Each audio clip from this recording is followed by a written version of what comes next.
Hello OG, I'm Kyla Salas and this is my husband Robi and we're here to give you a tour to our newly renovated content creation house.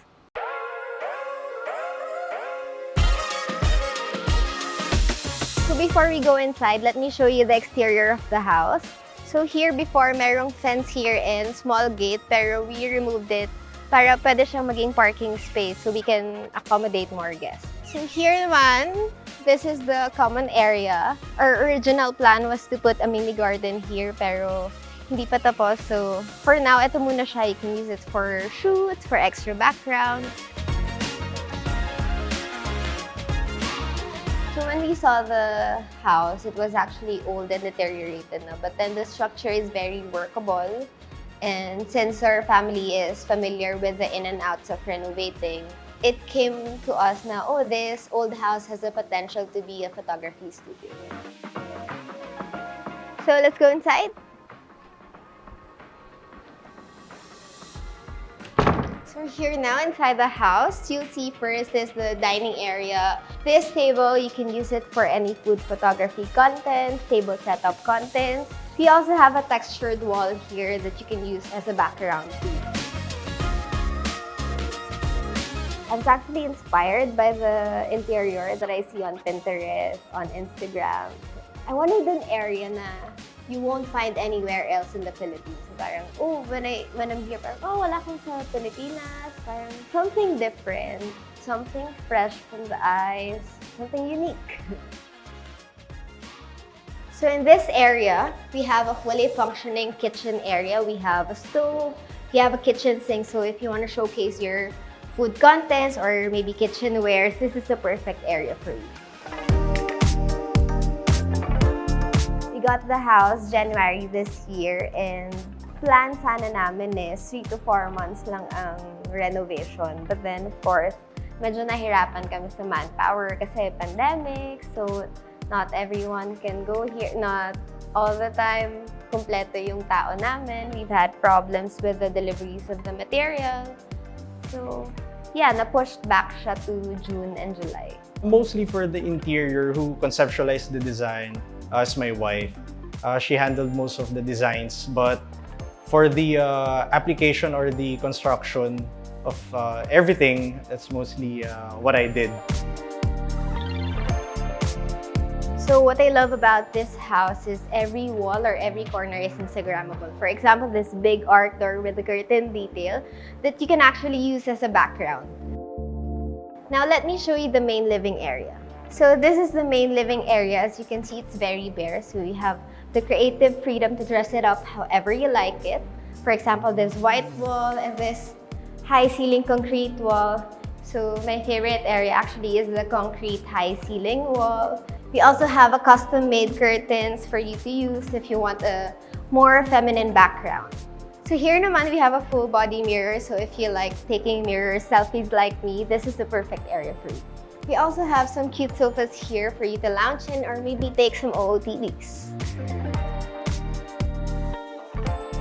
Most of the materials that we used are the Hardiflex. That's what we use for the division of walls and the doors. We also use a lot of skim coats. That's what we use for the walls to create the cement finish effect. And also lime wash paint.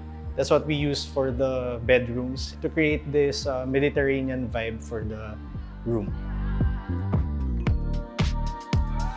So in this area, we have the basement where you can find the makeup room or the VIP room and the common restroom.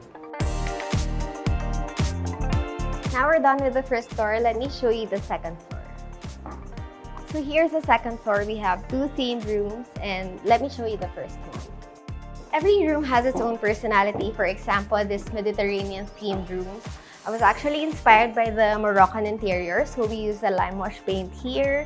We incorporated some curved detail designs and of course this full body mirror. When we saw the final look of the house, we were actually surprised kasi if you've seen the old photos, parang hindi na siya magagamit, hindi na siya ma-revive. So when we saw it, parang, ooh, bagong bahay, parang bagong gawa ba to or something. So this is the original structure of the house. So connecting the two rooms, meron tayong bathroom area here. Before, meron siyang bathtub here na I didn't find it very useful, so we changed it to an open bathroom area. And of course, you have this area for you to shoot your skincare content or maybe like product shoot. You have some neutral color decors here like the tiles, the sink, to complete the whole Mediterranean look. Since my husband's family is in the construction business, mas nakatipid kami sa renovation, sa professional fees, and sa materials. Meron silang hardware, so nakukuha namin yung materials mostly at cost, so less than 1 million yung renovation. And then, my father-in-law is in the construction business, so siya na rin nag-oversee ng whole operation, ng whole renovation. So here we have the French Art Deco room. We have this area for you to do some flat lays or maybe like product shoots. So to show you the highlight of this room, we have a cute sofa here, the Greek post, and of course the wall molding to give an extra texture for this room. And of course, as a content creator, a full body mirror is a must. So every room has its own that you can use.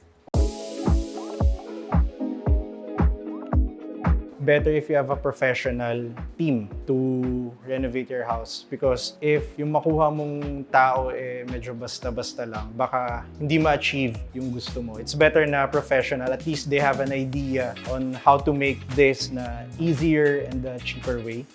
Second, always plan your budget. Always double-check your budget. Make sure na you don't go above or over your budget. Kasi minsan magugulat ka na lang na ang mahal na pala, parang hindi to kasama dun sa cost. So make sure na you plan everything, lalo na dun sa costing. And lastly, make sure that the materials that you use are of quality talaga. Laging merong alternative na mas mura. Kaso the problem with that is minsan yung mga cheaper and yung mga materials na mas mura, sila yung mas mabilis masira. So especially lalo na pag sa bahay, parang you have to make sure na everything na gagamitin mo is long-lasting. Those are the things na I think pinaka-importante when renovating a house. We just retained the original structure of the house. For example, the stairs, but we added a few details. So for example, this railing, I personally designed it to incorporate the art details of this house. For the undo house, we have the main studio, the kitchen dining studio, the bedroom studio, and the VIP studio. The lot size is 260 square meters and the floor area is 200 square meters. For those who want to rent out the studio, they may contact us on Instagram at Undo House. Alright, that ends our tour. Hope you got inspired by our story and you enjoyed the video. Bye!